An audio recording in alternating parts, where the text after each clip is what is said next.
மாண்புமிகு தமிழ்நாடு முதலமைச்சர் திமுக கழக தலைவர் அவர்களின் கருத்தை வலுப்படுத்த கழக இளைஞரணி செயலாளர் மாண்புமிகு தமிழ்நாடு இளைஞர் நலன் மற்றும் விளையாட்டு மேம்பாட்டுத்துறை அமைச்சர் உதயநிதி ஸ்டாலின் அவர்களின் தலைமையில் இல்லம்தோறும் இளைஞர் அணி உறுப்பினர் சேர்க்கை முகாம் தமிழ்நாடெங்கும் நடைபெற்று வருவதை முன்னிட்டு கோவை மாநகர் மாவட்டத்தில் ஏற்கனவே இல்லம்தோறும் இளைஞர் அணி உறுப்பினர் சேர்க்கை நடைபெற்று வருகிறது.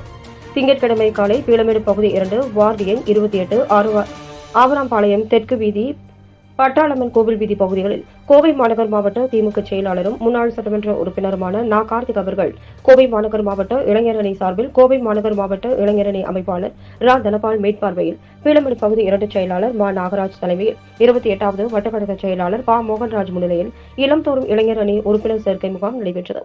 மாநகர் மாவட்ட இளைஞர் அணி துணை அமைப்பாளர்கள் லாரா பிரேம்தேவ், கா. மணிகண்டன், கோவை அருண், துரை பிரவீன், இப்னு மசூத், வட்டக்கழக செயலாளர் எஸ். டி. தாஸ், பீளமேடு பகுதி 2 ஆவை சதீஷ், கோவை மாவட்ட பிரதிநிதி கேபிள் சேகர், அவைத் தலைவர் வேலுச்சாமி, துணைச் செயலாளர் நாராயணசாமி, பிரதிநிதிகள் S. T. Saravanan, Kandasamy, R. K. Balu, Ravi, Ranganathan, Sureshkumar, Prakash, Ramachandran, Soundar, Babu, Daniel Nataraj, Ashok Kumar, Eswaran, Gopi, Murthy, கழக நிர்வாகிகள், கழக உடன்பிறப்புகள்